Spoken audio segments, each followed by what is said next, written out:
As I sat at my parents' Thanksgiving table, immersed in the comforting surroundings of my childhood home, I experienced an unusual sense of tranquility. At 60, these gatherings offered a much-needed reprieve from the tension that pervaded my own household. My daughter, Emma, was happily engaged in conversation with her grandmother, their laughter filling the air with warmth, a stark contrast to the quiet, strained exchanges I often shared with Richard, my husband. Suddenly, my phone buzzed loudly, shattering the serene atmosphere. Richard's name flashed on the screen, stirring feelings of unease within me. After taking a deep breath, I excused myself from the table. "Sorry, it's Richard. I'll take this in the kitchen." However, as I stood, I inadvertently switched on the speakerphone. "Hey, Elaine, having a good time? Don't bother coming back." Richard's voice rang out, surprisingly upbeat, echoing through the room. I froze, my heart racing as his words lingered ominously. "What do you mean?" I asked, confusion mingling with dread. "Elaine, I've decided it's time for a change. I've moved Emma's belongings into the house. There's no space for you anymore." An uneasy silence enveloped us. Emma dropped her fork, the sound of metal hitting the plate echoing sharply. Her eyes widened in shock. "Richard, what are you saying?" My voice shook as I replied, my heart pounding. "It's straightforward. Emma doesn't want to come home because of you. Without you, she can have the life she deserves, just like when she was younger. So it's best if you leave." Emma suddenly stood, anger flooding her face. "Dad, what's happening? Stay out of this." "Emma," Richard snapped, his tone cold and authoritative, "this is between me and your mother." Heat surged in my cheeks, a mix of shame and fury. "You want me to just leave our home like that?" "Yeah, find yourself a place or whatever, not my problem." The call ended abruptly, leaving an oppressive silence in its wake. My mother reached out, her hand trembling. "Elaine, dear." Before she could continue, Emma erupted in bitter laughter. "He's completely lost it. Grandma, he's out of his mind." Inside, a storm of emotions raged, shame, anger, and an unexpected sense of liberation. He better be ready for this, I thought. This isn't the end, it's just the beginning. That night, as I lay in my childhood bed with the moonlight casting shadows on the walls, memories flooded my mind. Richard and I hadn't always been distant and cold. There was a time when his gaze was warm and his touch felt reassuring. I met Richard in my late 20s. He was charming, self-assured, and seemed to have all the answers. His charisma captivated me, and within a year, we were married, a whirlwind romance that felt like a fairy tale. But that fairy tale began to unravel soon after Emma's arrival. Richard adored our daughter, but as his affection for her grew, his feelings toward me seemed to wane. It felt as if his heart could only accommodate one person. "Elaine, can't you see you're suffocating her? Give her some space," he would reprimand whenever I tried to be involved in Emma's life. His words stung, but I thought he was just being an overly protective father.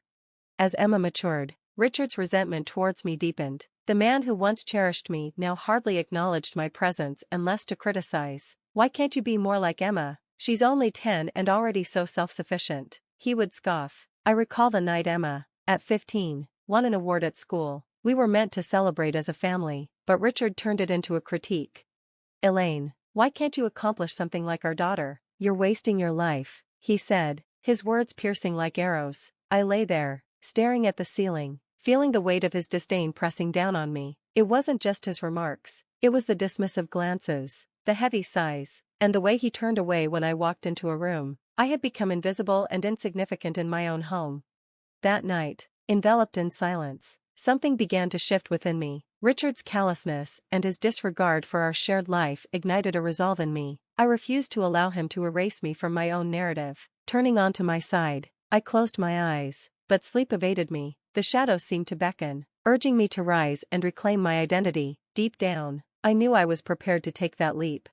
The following morning, I awoke with a clarity I hadn't felt in years. During breakfast, Mom attempted to discuss Richard's call, but I swiftly redirected the topic. I wasn't ready to tackle that issue just yet. And Emma, sensing my reluctance, chose not to press. As we tidied up, my thoughts drifted back to the years spent with Richard. His controlling nature wasn't confined to our daughter. It seeped into every facet of our lives, tightening like a vice around my freedom. "Elaine, don't work late. You need to be home to cook," he would insist, dismissing my beloved job at the library. His rules were erratic and designed to keep me off balance. If I wore an outfit he disapproved of, he'd snicker and say I was just trying to catch someone's eye. His focus was always on how I could improve as a wife and mother. Even my friendships were under his scrutiny. "You spend way too much time with Linda. She's a terrible influence," he once remarked, disregarding years of camaraderie. But it wasn't just about his controlling nature. It was also about the humiliation. At social gatherings, he'd belittle me with insincere praise, often in front of Emma. "Elaine puts in the effort, but we all know she's not the sharpest tool in the shed," he'd chuckle. Each comment served as a painful reminder of his disdain. Emma saw it all unfold. At first, she tried to defend me, but Richard's authority was too strong. "Mom, just ignore him," she'd whisper, her eyes brimming with frustration. I'll never forget the day Emma left for college. Richard beamed with pride, but there was an icy detachment in his gaze when he glanced at me. "See, Elaine, this is what happens when you raise a child properly. She's not like you." Thank goodness. Those words sliced deeper than anything, insinuating that I played no part in our daughter's upbringing, that my years of love and dedication counted for nothing. As these memories washed over me, a simmering fury began to bubble within. Enough was enough. I wouldn't let Richard dictate my life any longer. That phone call had been the final straw. It was time for him to face the repercussions of his behavior. I looked at Emma and saw her determination mirrored in my own. "Emma, I need to do something important when we get home. It's going to change everything, and I need you to trust me." Emma nodded earnestly. "I'm with you, Mom, totally." The drive back was quiet, each of us deep in thought, knowing we were heading toward a pivotal confrontation with Richard. Once we arrived, I excused myself to my room, claiming I needed to unpack, but really, I was dialing the number of a divorce lawyer I had discreetly saved months ago. My hands quivered as the call connected. "Hello, this is Elaine Richardson. I need to discuss filing for divorce." "Mr. Adams, the lawyer," responded with calm understanding. "I can guide you through this." "Mrs. Richardson, it sounds like you're in a difficult situation." As I recounted Richard's behavior over the years, Mr. Adams listened intently. "We can file for divorce on grounds of emotional abuse. It appears you have a strong case." Feeling a surge of empowerment, I replied resolutely, "I'm moving forward with this, and I want him to face the consequences, both legally and financially."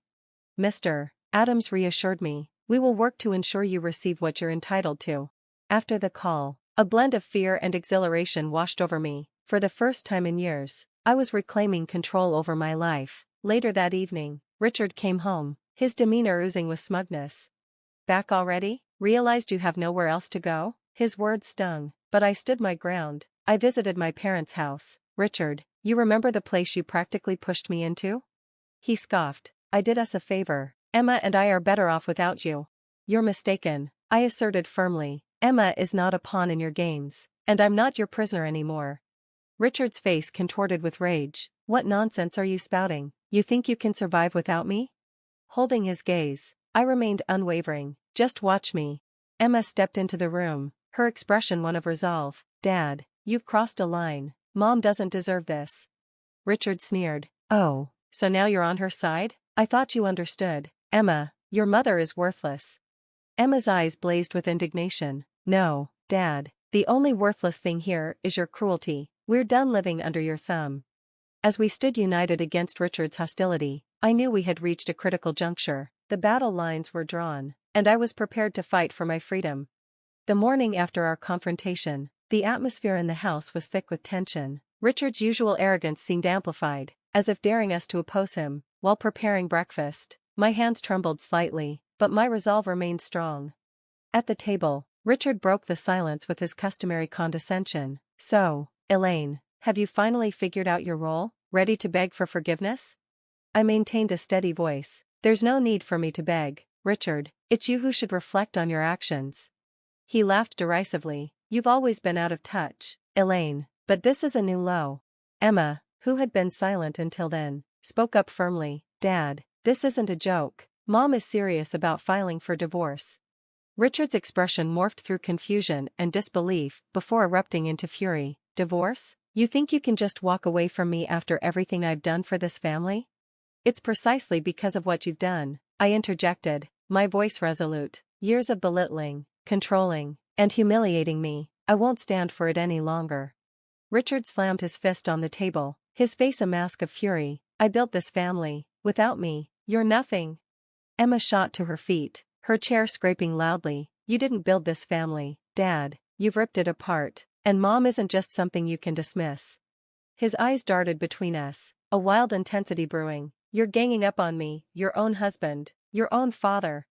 This isn't about sides, Richard, I replied evenly. Turmoil churned within me. What you've done is unforgivable.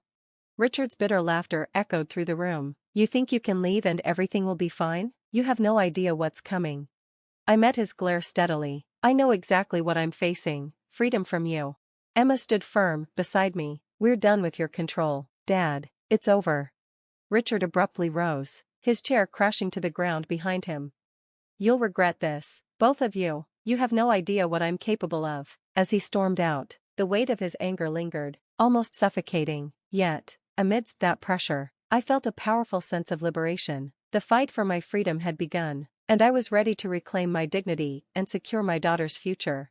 In the days that followed our confrontation with Richard, life became a blur of activity. I met with Mr. Adams repeatedly, meticulously organizing the divorce process. We will ensure you receive what is rightfully yours, Elaine, both financially and legally, Mr. Adams reassured me. Richard's reaction to the divorce papers was explosive. One evening, he stormed into the house, papers in hand, his face contorted with rage. Are you really going through with this? Do you even comprehend what you're doing? Despite my inner turmoil, I stood firm. Yes, Richard, I understand. For the first time in years, I'm making a decision for myself. He laughed mockingly. You really believe you can survive without me? You're nothing without my money, my support. I'm not afraid of being alone, Richard. I'm far more terrified of spending another day under the same roof as you, I replied resolutely. Hearing the commotion, Emma came downstairs. What's happening? Your mother has lost her mind, Richard sneered. She thinks she can just take half of everything I've worked hard for. It's not just what you've earned, Dad. It's about what Mom has endured all these years. She deserves every penny and then some, Emma retorted. Richard's gaze hardened. Don't be naive, Emma, this will destroy us all. No, Dad, it will liberate us, especially Mom. As days turned into weeks, our home transformed into a silent battlefield. Richard moved to the guest room, his presence casting a heavy shadow over everything. Despite his efforts to sway me, my decision remained unshakable. The date of our first court hearing arrived. Sitting in the courtroom, awaiting the proceedings, I felt an unexpected calm wash over me. I knew deep down that I was making the right choice, not only for myself, but for Emma too. Richard, however, looked visibly anxious when his lawyer raised the topic of a settlement. A small smile crept onto my face. The man who had always prided himself on control was now at the mercy of the legal system. As the judge reviewed our case, Richard's face grew paler. When the judge turned to me and asked if I wanted to add anything, I took a steadying breath. Your Honor, 4 years, I have endured emotional abuse and manipulation from my husband. I seek not revenge, but justice for myself and my daughter. The judge nodded gravely. I understand, Mrs. Richardson. This court will ensure a fair and just resolution. Leaving the courtroom, I caught a glimpse of Richard's defeated expression. It was enough to know that while the battle wasn't over, I had won this initial round. I was ready for whatever lay ahead. In the following weeks, my life felt as though it was under constant scrutiny, dissected by lawyers and the court. However, with each passing day, I grew stronger, more in control of my destiny. Richard's attempts to intimidate me became increasingly desperate and less effective. The final court hearing was a day I both dreaded and anticipated. As Richard and I sat across from each other in the courtroom, I reflected on the man I once loved, now a stranger consumed by bitterness. The judge's voice was unwavering as he delivered the verdict. The court rules in favor of Mrs. Richardson. Mr. Richardson, you are required to pay alimony and half of your assets. Richard's face contorted in shock and rage. He abruptly stood up, his chair crashing to the floor. This is absurd. She doesn't deserve a single cent. Mr. Richardson, please control yourself, the judge admonished firmly. The court's decision is final. As we exited the courtroom, Richard's parting words dripped with venom. You'll regret this, Elaine. You think you've won, but you haven't seen the end of me. Yet I no longer feared him. His once cutting remarks now sounded hollow and powerless. In the following months, I secured a small apartment near Emma's place and started a new job at a local library, a place that always brought me comfort. The alimony from Richard gave me a financial independence I hadn't experienced in years. Emma and I grew closer, our bond no longer overshadowed by Richard's presence. She thrived in her career and personal life, a stark contrast to the fearful young woman she had once been. As for Richard, the last I heard, he was leading a diminished life, his pride and finances significantly reduced. His attempts to reconnect with Emma and me were met with silence. The man who once held so much power over us now existed only as a memory, a faint echo of the past. Often, I sit on my balcony with a cup of tea, gazing at the serene neighborhood. Here, I found a sense of peace and purpose that had eluded me for so long. Emma visits frequently, and we share conversations about everything and nothing. Our bond, forged in adversity, has become unbreakable. Looking ahead, I embrace the future with hope and a profound sense of freedom. Emerging from the shadows of my past, I've grown stronger and more resilient. I've come to realize that sometimes, the most challenging battles lead to the greatest victories. As for Richard, he remains nothing more than a distant echo, a reminder of a life I once lived and the strength I discovered in leaving it behind. Thank you for watching. I'll see you again in the next video. Stay inspired.